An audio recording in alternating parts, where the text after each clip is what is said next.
사무엘의 4순절 제2주 주일예배를 시작하겠습니다. 찬송가 38장 예수 위원을 찬양하시며 음례하시겠습니다.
전능하사 천지를 만드신 하나님 아버지를 내가 믿사오며 그의 아들 우리 주 예수 그리스도를 믿사오니 이는 성령으로 잉태하사 동정녀 마리아에게 나시고 본디오 빌라도의 고난을 받으사 십자가에 못 박혀 죽으시고 장사한 지 사흘 만에 죽은 자 가운데서 다시 살아나시며 하늘에 오르사 전능하신 하나님 우편에 앉아 계시다가 저리로서 산자와 죽은 자를 심판하러 오시리라. 성령을 믿사오며 거룩한 공예와 성도가 서로 교통하는 것과 죄를 사하여 주시는 것과 몸이 다시 나는 것과 영원히 사는 것을 믿사옵나이다. 아멘. 이번은 75번 마태복음 6장 읽겠습니다. 반드시 교독할 주께서는 굵은 글씨로 답하시기 바랍니다. 그러므로 내가 너에게 이르노니 목숨을 위하여 무엇을 먹을까 무엇을 마실까 몸을 위하여 무엇을 입을까 염려하지 말라. 목숨이 음식보다 중하지 아니하며 목숨이 중하지 아니하냐. 공중의 새를 보라. 심지도 않고 거두지도 않고 창고에 모아들지도 아니하되 너희 하늘 아버지께서 기르시나니 너희는 이것들보다 귀하지 아니하느냐. 너희 중에 누가 염려함으로 그 키를 한 자라도 더할 수 있겠느냐. 또 너희가 어찌 의복을 위하여 염려하느냐. 들의 백합화가 어떻게 자라는가 생각하여 보라. 수고도 아니하고 길쌈도 아니하니라. 그러므로 염려하여 이를 무엇을 먹을까 무엇을 마실까 무엇을 입을까 하지 말라. 이는 다 이방인들이 구하는 것이라. 너희 하늘 아버지께서 이 모든 것이 너희에게 있어야 할 줄을 아시니라. 그런즉 너희는 먼저 그의 나라와 그의 의를 구하라. 하시겠습니다. 그리하면 이 모든 것이 너희에게 더하리라. 하나님께서 우리에게 주신 말씀은 요한복음 9장 4절 7절입니다. 오늘 요한복음 9장 4절 7절입니다. 한 절씩 교독하실 때에 회중께서는 홀수를 읽어주시고 마지막 7절을 합독하겠습니다. 때가 아직 나심에 나를 보내신 이의 일을 우리가 하여야 하리라. 밤이 오리니 그때는 아무도 일할 수 없느니라. 내가 세상에 있는 동안에는 세상의 빛이로다. 이 말씀을 하시고 땅에 침을 뱉어 진행을 이겨 그의 눈에 바르시고 이르시되 실로암 못에 가서 씻으라 하시니 실로암은 번역하면 보냄을 받았다는 뜻이라. 이에 가서 씻고 밝은 눈으로 왔더라. 아멘. 이 말씀은 살아계신 하나님 말씀입니다. 우리 요한복음 9장의 시작은 예수님께서 나면서부터 선천적으로 맹인이었던 사람을 고치시는 걸 시작합니다. 이 요한복음에는 총 7가지의 기록이 되어 있는데 첫 번째는 우리가 너무나 잘 아는 물을 포도주로 만드는 사건입니다. 이 두 번째는 왕의 신하의 아들을 고친 사건이고 세 번째는 38년 된 이 병자를 고치신 사건입니다. 네 번째는 우리가 너무 잘 아는 오병이어의 기적입니다. 이 다섯 번째가 물 위를 걸으신 사건. 오늘 여섯 번째가 뭐냐면 맹인을 고치신 사건입니다. 일곱 번째로 가게 되면 우리가 잘 아는 또 나사로를 고친 사건이 나옵니다. 오늘 먼저 여섯 번째 사건을 보게 됩니다. 이 여섯 번째 사건을 보게 되면 몇 가지 특이한 점이 있는데 이 첫 번째는 뭐냐면 이 사람이 처음부터 맹인이었다라는 것입니다. 사실 신약에서 구약과 신약에서 보면 눈이 안 보이는 자를 고친 경우는 많습니다. 그런데 처음부터 맹인이었다라는 걸 강조한 건 이 사건이 처음입니다. 유대인들은 이것을 메시아의 기적의 사건으로 봤습니다. 두 번째 기적의 사건은 안식일이 일어났다는 것입니다.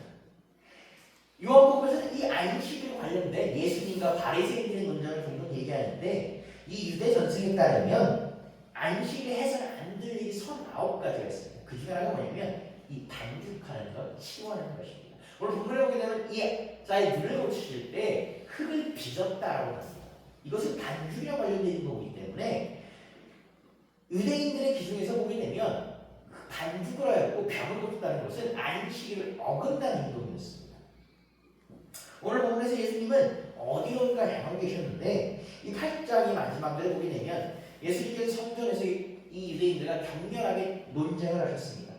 그러고 나서 그들이 예수님을 돌로 치려고 했는데 예수님께서 숨어서 성전으로 나가셨던 것을 고려한다면 예수님께서 유대인들을 피해서 성전으로 나가는 와중에 이 맹인을 보셨던 것입니다.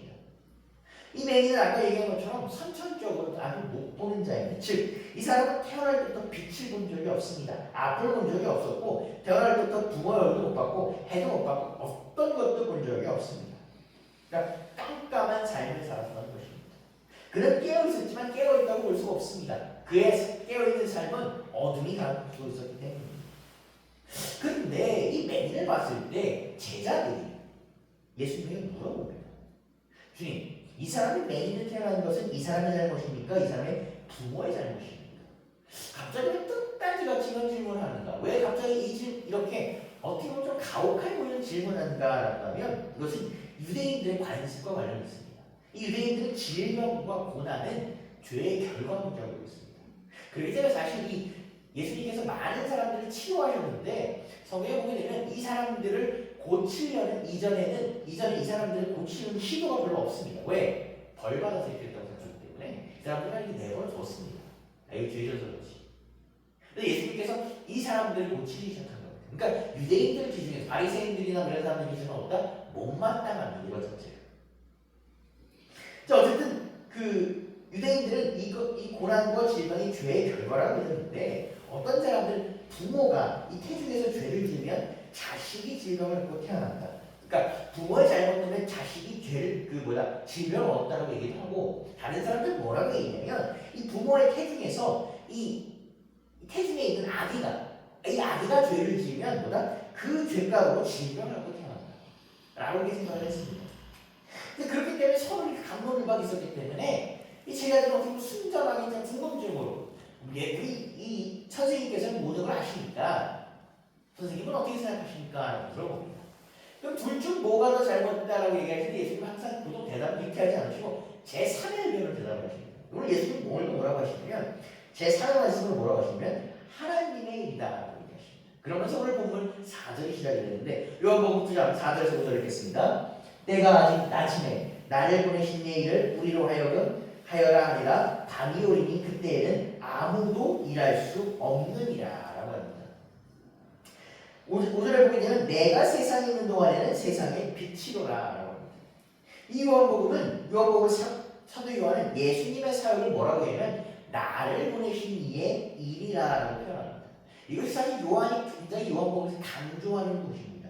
예수님께서 오신 것은 스스로 오신 것이 아니라 하나님께서 보내셨던 그것이 하나님의 일을 띠고 목적을 띠고 오셨다라는 것입니다. 즉 예수님이 이 땅에 오신 것은 하나님의 계획이다, 필연성이라는 것입니다. 그런데 예수님께서 뭐라고 해주시면 하나님의 일을 하기 위해서는 낮에 해야 된다는 겁니다. 하나님의 일을 할 수 있는 데는 뭐라고 하냐면 낮에 해야 되고 밤이 오기 전에 이것을 맞춰야 한다라고 합니다. 이 낮은 뭐냐면 예수님께서 육신으로 지상에 계시던 때 우리가 얘기하는 공생의 사역, 십자가를 지시기 전까지를 말합니다. 제가 예배 시작할 때 말씀드렸던 저희가 이번 주부터가 뭐냐면 사순절 기간입니다. 그래서 3월 29일까지를 저희가 사순절 주일로 드립니다. 이 기간이 예수님의 십자가를 지신 공생의 기간, 사순절 기간인데 예수님께서는 뭐냐면 이 십자가를 지기 전 이것을 낮으로 하시며 밤이 오기 전에 서둘러 일해야 한다. 우리도 마찬가지지만 당시 이스라엘 사람들은 밤에 일할 수 없었습니다. 그 당시에 전기가 있는 것도 아니고 뭐가 있는 것도 아니고 밤 되면 여러분 불 끄고 다 잡니다. 해가 지나면 일을 멈춰야 합니다. 이 예수님께서는 이 일상적인 삶을 통해서 자신의 영적 진리를 드러내십니다. 이 예수님께서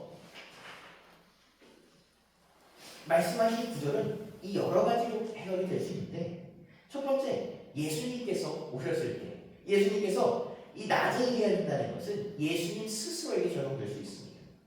예수님께는 이 제한된 시간이 있었습니다. 당시 뭐냐면 십자가를 지시기 전까지 예수님께서 그 생애 동안 하셔야 될 일이 있었습니다. 십자가를 지시고 이 아버지께로 돌아가기 전까지 예수님께서 십자가 사역을 완수하셨어야 했습니다. 두 번째, 낮에 일해야 되는 자는 누구냐면 이 제자들입니다. 제자들도 마찬가지입니다. 예수님께서 돌아가신 후에 그때부터는 그들이 일할 때입니다. 그들이 일할 수 있을 때 부지런히 일해야 됩니다. 예수님께서 승천하신 후부터는 뭡니까? 그들이 일해야 되는 낮 시간입니다. 그들은 그 기회 동안에 일을 해야 했습니다. 세 번째 누구에게 적용됐느냐면 모든 그리스도인이라는 겁니다. 우리 모두에게 주어진 낮 시간이 있다는 것입니다. 여러분, 우리가 주의 일을 할 수 있을 때 주의 일을 해야 된다고 합니다. 예수님께서 본절을 말씀하시며 서둘러 일해라 말씀하십니다. 이 십자가를 지기 전까지 예수님께서는 정해진 시간이 있으셨기 때문에 항상 긴박하게 부지런히 움직이셨습니다. 예수님은 서두르셨고 예수님은 시간을 낭비하지 않으셨고 예수님은 이 기간 동안 최대한 활용하셔 많은 일을 하셨습니다. 우리도 마찬가지입니다. 우리도 내일 일을 보장받지 못합니다. 오늘도 보장받지 못할 때가 있습니다. 예수의 이름을 믿을 수 있을 때, 주의 일을 할 수 있을 때 부지런히 일을 해야 됩니다. 어제 저희 부천 동정에서 중요한 행사, 지방회라는 것이 있습니다. 지방회는 뭐냐면 이 작년에 우리가 했던 행사를 마무리하고 또 올해 행사를 올해 이제 1년 계획을 준비하는 감리교의 가장 중요한 행사 중 하나가 이 지방회입니다. 이 지방회인데 지방회가 있을 때는 항상 하는 절차는 하나 뭐냐면 장로님들이 은퇴를 하십니다. 그럼 은퇴식을 해요. 은퇴전하식을 합니다. 근데 어제 설교를 맡으신 목사님께서 그런 얘기를 하셨는데 장로님께서 신앙의 꾀를 부렸다면 임기를 마치고 무사히 은퇴할 수 있겠느냐라는 말씀을 하셨습니다. 우리도 마찬가지입니다. 우리가 예수 믿고 주의 일을 할 수 있을 때 꾀부리지 말고 열심히 일해야 합니다. 그 열심히 하는 일, 그것은 우리가 각자 주어진 사명이 다릅니다. 목회자의 사명도 다르고 당신도의 사명도 다르고 목회자도 어떤 목회를 했다 다릅니다. 근데 여러분 중요한 건 뭐냐면 예수님께서 말씀하신 것처럼 일할 수 있는 때가 있다는 것입니다. 모든 일이 정해져 있는 때가 있다는 말이 있습니다. 여러분, 우리는 꾀불리지 말고 서둘러 주님 믿으며 주님의 일을 해야 합니다. 이번 한 주도 주님 안에서 서둘러서 주님 낮 시간 동안 일하시는 여러분 되시기를 바랍니다. 아멘. 이 8장과 마찬가지로 예수님께서는 스스로를 뭐라고 얘기하시냐면 세상의 빛이라고 얘기하십니다.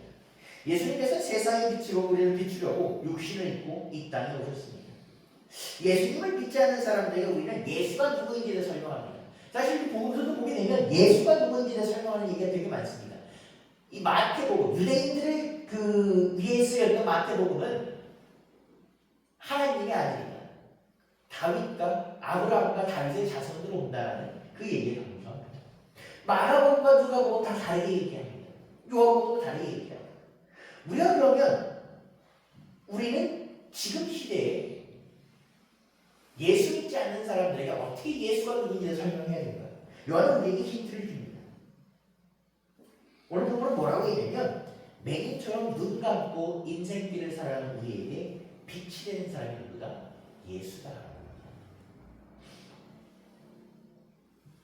보이는 세상의 빛으로 선포하신 예수님의 말씀은 예수님 사역의 본질을 드러냅니다.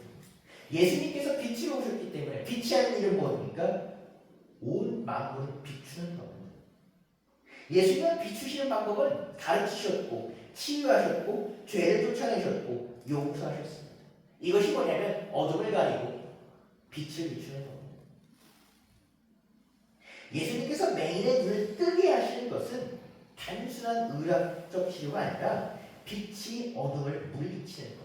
혹자는 뭐라고 얘기하냐면 창조주가 빛을 창조하는 것과 같은 행위다. 예수님이 지금 하려는 행동은 빛을 본 적이 없는 껌껌한 삶을 살던 사람에게 빛이 무엇인지 앞을 틔워주는 행동입니다. 예수님께서 맹인의 눈을 여신 것은 우리 모두의 영적인 눈을 여는 것과 같습니다. 예수님께서 제자들에게 얘기하십니다. 너희가 빛이라라고 얘기하시고 뭡니까? 그들에게 하나님께 받은 소명을 그들에게 나눠주십니다.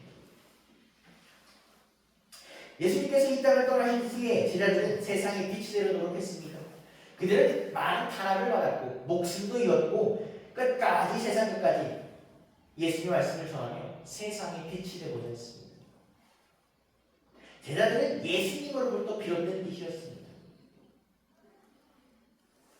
그들은 어두운 세상에서 빛의 역할을 했으며 이것은 우리에게도 동일하게 다가옵니다. 우리는 예수라는 세상의 빛을 전하는 그런 제자로 살아야 합니다. 그래서 예수님께서 이렇게 설명하신 후에 직접적인 치료 행위를 하시더라고요. 예수님 치료하신 방법이 되게 독특합니다. 땅에 침을 뱉으시고 막 침과 흙을 섞으세요. 그 지느를 붓으시고 그 지느를 눈에 바르십니다. 그러니까 예수님은 능력이 많으신 분이니까 눈을 떠라라고 하면 되는데 굳이 이렇게 번거로운 절차를 거치십니다. 요한복음 9장 6절 7절 읽겠습니다.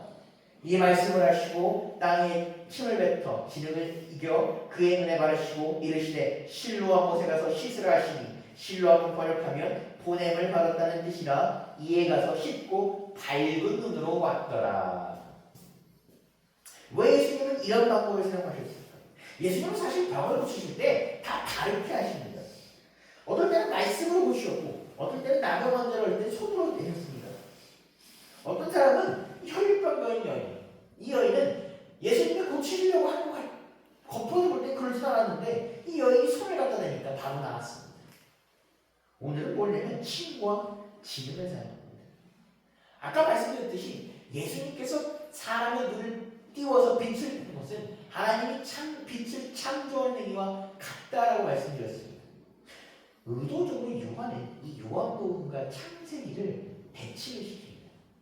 하나님께서 세상을 말씀으로 만드셨다는 것을 보면서 예수님께서 말씀이라는 걸 강조하면서 의도적으로 대치를 시킵니다. 그러니까 요한복음은 참 비유를 많이 쓴 겁니다.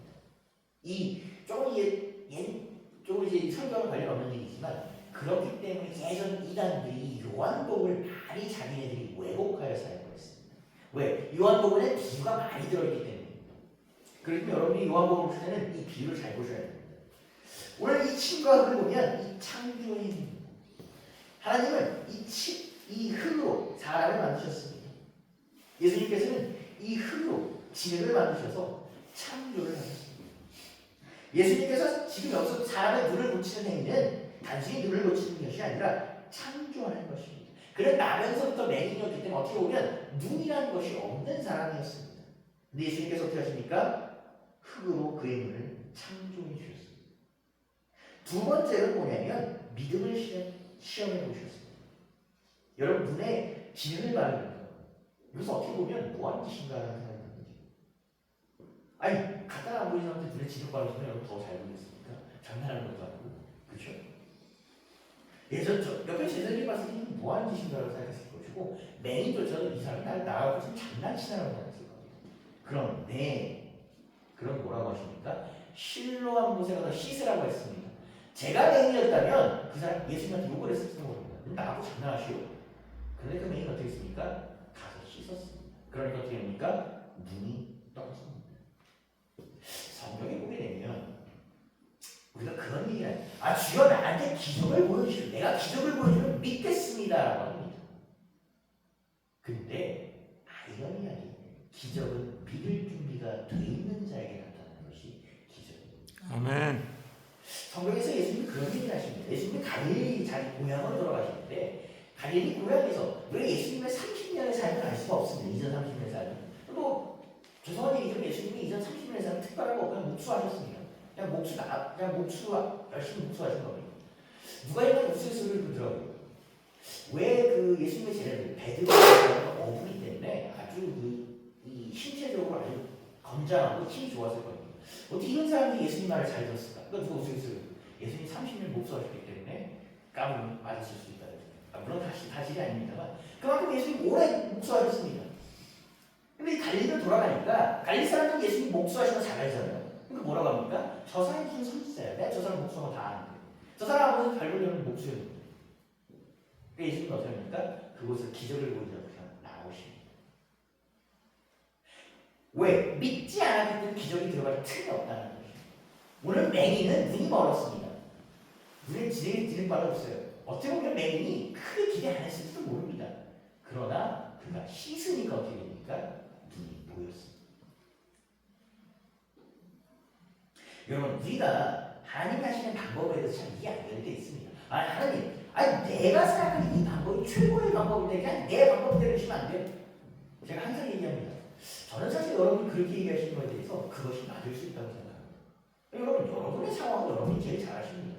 목회자도 모르고 누구도 모르고 여러분의 상황은 여러분이 제일 잘 아십니다.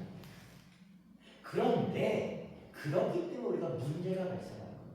만약 여러분의 방법이 틀렸다면, 여러분이 이성적인 사람이라는 그 전제 내에서 여러분의 방법이 틀렸다면, 여러분이 생각해보시면 이게 틀렸구나라고 하나님의 방법을 따르십니다.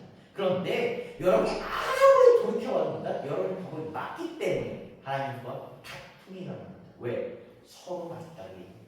내가 맞기 때문에 하나님은 하나님의 뜻을 꺾어달라고 얘기하는 것입니다. 근데 여러분, 그렇기 때문에 여러분의 생각이 틀렸다는 것이 아니라 여러분의 생각과 하나님의 생각이 다르기 때문에 마찰이 발생하고 그 다를 때 누구의 뜻을 따르는 겁니까? 하늘의 뜻을 구하는 것입니다. 하나님의 뜻을 구하는 것입니다. 하나님의 방법은, 하나님의 뜻은 우리와는 다릅니다. 왜 다른지, 어떤 걸 우리에게 얘기하려는지 우리는 정확히 알 수가 없습니다. 그렇기 때문에 우리가 기도하며 구하는 것입니다. 오늘 내기는 아마 눈을 뜨는 방법으로 다른 방법을 생각했을지도 모릅니다. 침을 뱉어서 진액을 만들어서 눈에 바르는 방법을 매일 생각하지 않았을지도 모릅니다. 그러나 그가 그의 방법과 그의 생각이 아니라 하나님의 뜻에 따랐기 때문에 오늘 그의 눈이 떠지는 기적이 있던 것입니다. 아멘. 세 번째는 뭐냐면 예수님께서 우리가 그런 얘기 많이 합니다. 예수님의 십자가 사역과도 관계가 있는데 예수님은 전지전능하신데 왜 항상 무언가를 하실 때 이렇게 다소 번거로워 보이는 절차를 하십니까? 그렇죠. 예수님은 말씀으로 선지를 창조하신 분인데 그냥 말씀으로 알아서 다 해결됐다 이러면 끝나는데 왜 굳이 번거로운 절차를 하십니까? 예수님의 십자가 지는 사역을 보면 번거로워 보입니다. 굳이 이런 거 아니야? 그냥 쓱 한 번에 끝나는 거 아닌가? 오늘도 마찬가지입니다. 오늘 왜 이런 이자에게 이러시냐면 이 사람을, 이 맹인을 보여 하나님의 사역에 참여시키는 것입니다. 구경자로 그냥 보는 사람으로 관중으로 끝나는 것이 아니라 하나님의 일에 예수님의 사역보다 참여시키는 자가 되는 것입니다. 예수님께서 직접 고쳐줄 수 충분히 있습니다. 그런데 그에게 뭐라고 하십니까? 실로암에 가서 씻으라고 하십니다. 그가 예수님을 따라서 예수님의 사역에 참여하였더니 그가 어떻게 됐습니까? 이루어졌습니다. 예수님께서 우리에게 삶의 기적을 이루실 때는 우리에게 얘기하십니다. 나의 사역에, 나의 뜻에 동참하고 참여하라. 그럴 때 기독교는 일반 종교와는 좀 다릅니다. 일반 종교는 신과 인간의 관계가 일방향입니다. 그냥 신일방적으로 이런 인간을 들면 되는 겁니다. 근데 기독교는 참 특이한 게 하나님의 전지전능함을 강조하면서도 불구하고 뭐랍니까? 쌍방향의 소통을 얘기해요. 그렇기 때문에 우리가 하나님과 대화라는 것이고 그렇기 때문에 그 대화의 방법이 뭐다? 기도하라는 것입니다. 여러분 기도가 무조건 주여 나에게 100억 주세요. 오늘 내가 로또 나 이게 아닙니다.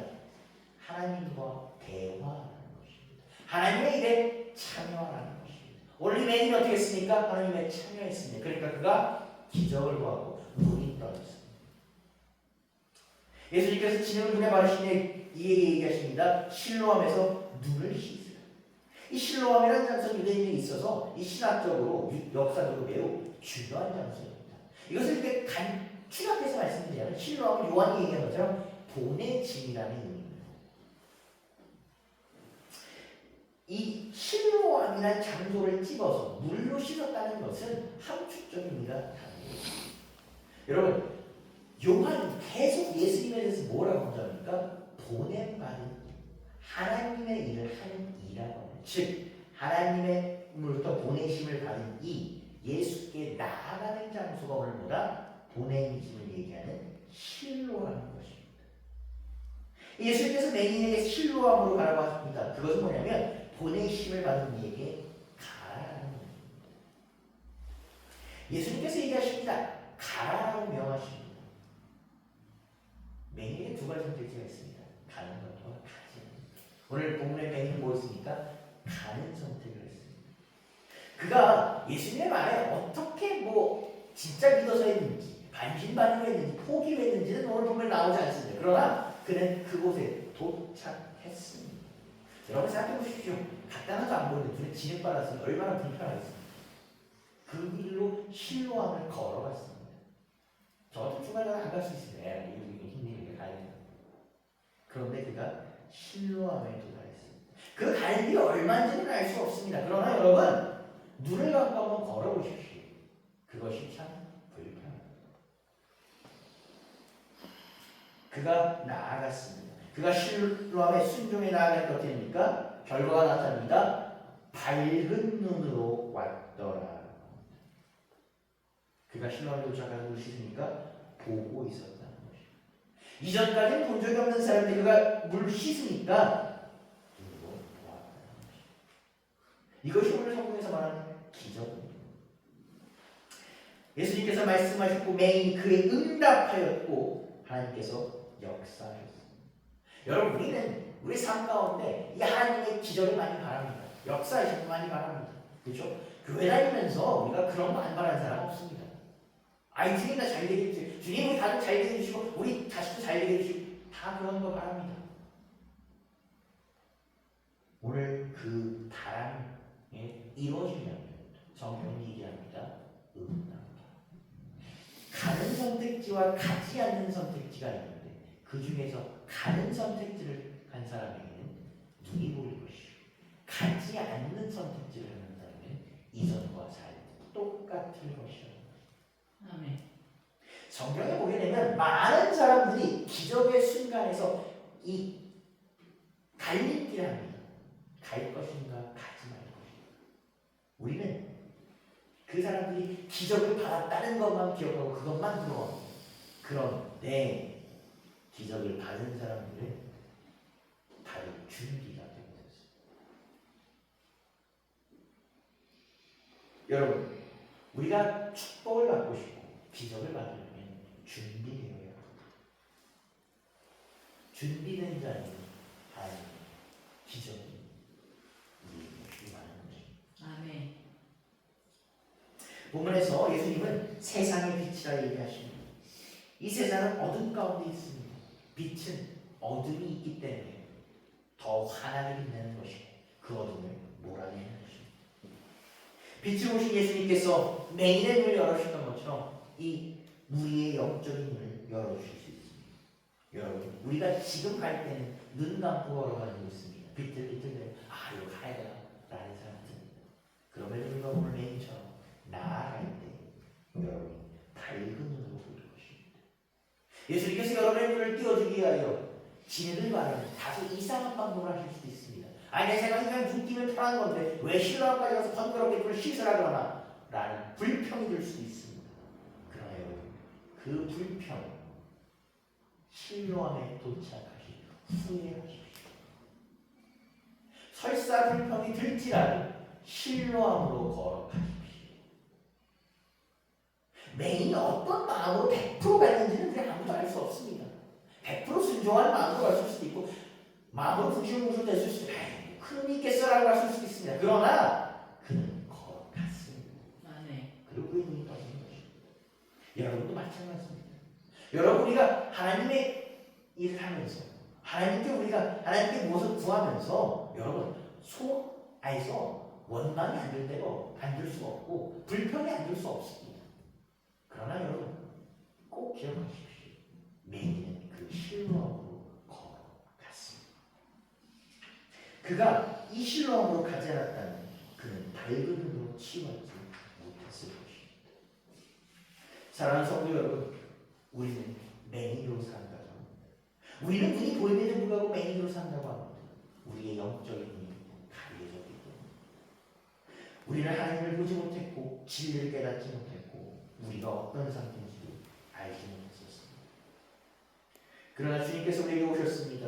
그리고 우리의 눈을 만져주시어 우리의 눈을 띄워주십니다. 우리가 이제 주님을 봅니다. 하나님을 보고 진리를 보며 우리가 누구인지를 봅니다. 여러분, 우리가 이 눈이 띄어지기까지 실로암으로 걸어가기까지 얼마나 많은 일들이 있었습니까? 그러나 여러분은 그 길 가운데 주님께 가셔서 눈이 띄어질 것입니다. 혹은 누군가는 나는 아직도 실로암으로 가는 길을 헤매고 있다고 생각하실지도 모릅니다. 주님께서 얘기하십니다. 낮일 동안, 낮 시간일 동안 꾀부리지 말고 서둘러 일해요. 여러분, 우리도 마찬가지입니다. 실로암으로 가는 길이 남아있을 때 실로암으로 부지런히 걸어가야 합니다. 여러분, 우리 말씀드린 것처럼 지금은 사순절 기간입니다. 사순절은 이 십자가라는 빛을 우리가 어둠 속에서 찾아가는 길입니다. 저 멀리 어둠 가운데 있을 때 십자가라는 빛은 잘 보이지 않습니다. 그러니까 그것이 설사 빛인지도 잘 모르겠고 작은 반딧불 같을 수 있습니다. 그러나 우리가 그 빛을 의지하여 쫓아갔을 때 그 빛 가운데 우리가 눈이 띄고 우리의 죄가 씻기고 우리가 새로운 삶을 살아갑니다. 이 사순절 시작하는 오늘 여러분 가운데 주님의 축복이, 주님께서 여러분 가운데 빛을 허락하시길 주님을 축복합니다. 아멘. 기도하시겠습니다. 빛 대신 하나님 아버지, 오늘 말씀을 통해 보지 못하던 자의 눈을 여시고 하나님을 나타나게 하신 예수님을 바라보게 하시니 감사합니다. 주여, 우리의 눈이 차마 열리지 못했고 혹은 누구는 열렸다고 생각하나 금방 닫힐 수도 있고 혹은 어떤 이는 자신의 열림만 그냥 감탄할 수 있습니다. 주여, 우리는 눈으로 보고 있지만 정작 하나님의 뜻과 은혜를 보지 못하고 살아왔습니다. 어쩌면 아직도 영적 어둠 가운데서 헤매고 있을지도 모릅니다. 주여, 우리의 눈을 열어 주옵소서. 우리의 고난 가운데 하나님의 일을 보게 하시고 하나님 우리의 상황이 아니라 주님의 손길을 바라보게 하시고 우리의 삶의 어둠 가운데 생하지 않고 빛을 가기 위하여 우리가 실로암으로 우리의 몸을 움직일 수 있도록 하여 주옵소서. 실로암 가는 길이 주여 험합니다. 우리의 힘만으로는 가기 어렵습니다. 주여, 내 손 붙잡아 주옵소서. 실로암으로 가는 길 동안 주여, 매일은 누군가의 도움을 받았을지도 모릅니다. 주여, 그 붙잡는 손길, 주님께서 내리는 손길이심을 알고 주여 이끌어 주옵소서. 우리를 비추시는 빛 대신 주님의 이름으로 기도드렸습니다. 아멘. 네. 찬송가 288장 예수를 나의 구주라고 찬양하시겠습니다.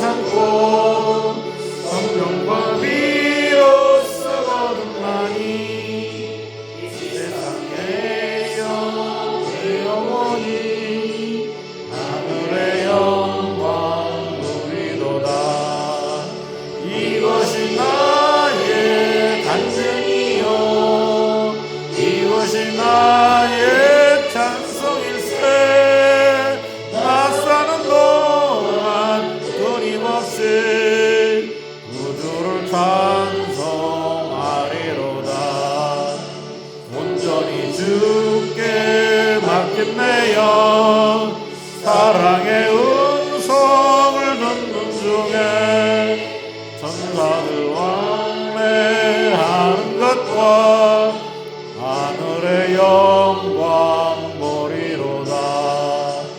이것이 나의 간증이요 이것이 나의 찬송일세. 낯사는 동안 끊임없이 구주를 찬송하리로다. 주여, 우리 사는 동안 주를 기뻐하오니 주여, 우리를 이끌어 주옵소서. 어둠 속이 아니라 주여 밝은 빛으로 우리 이끌어 주옵소서.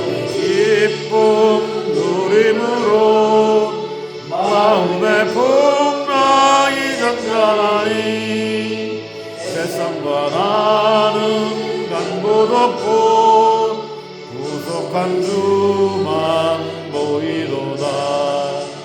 이것이 나의 간증이요 이것이 나의 찬송일세.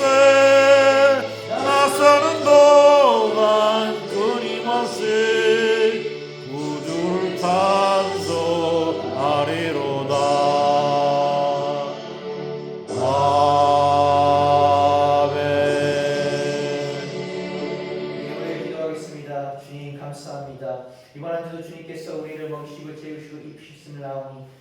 주여 감사로 나와서 주여 감사의 물과 함께 기도드립니다. 주여 받아 주옵소서. 주님께서 우리에게 주신 것의 일부를 주님께 드리오니 주여 기뻐 받아 주시옵고 이것이 온전히 주님 나라를 위해서 옳게 쓸 수 있도록 주님 끌어 주옵소서. 우리의 마음과 정성을 다하는 예물 가운데 주여 기도 같이 드리오니 주여 받아 주옵소서. 예물 가운데 기도가 주님께 하리오니 주님께서 기억하여 주시옵고 우리의 가정과 일터와 삶의 자리마다 주님의 위로와 은혜와 응답을 허락하여 주옵소서. 우리의 삶이 주님께 있사오니 우리를 주의 뜻 가운데 인도하시고 항상 하나님을 영화롭게 하는 삶으로 세워 주옵소서. 모든 것 주님께 감사드리며 살아계신 예수 그리스도 이름을 기도드렸습니다. 아멘. 주기도문 주일을 마치겠습니다. 하늘에 계신 우리 아버지여, 이름이 거룩히 여김을 받으시며 나라의 임하옵시며 뜻이 하늘에서 이루어진 것 같이 땅에서도 이루어지이다. 오늘날 우리에게 일용할 양식을 주옵시고 우리가 우리에게 죄 지은 자를 사하여 준 것 같이 우리 죄를 사하여 주옵시고 우리를 시험에 들지 말게 하옵시고 다만 악에서 구하옵소서. 나라와 권세와 영광이 아버지께 영원히 쌓나이다. 아멘. 예배를 마쳤습니다. 이번 한 주도 주님과 함께 사시는 여러분 되시기를 바랍니다.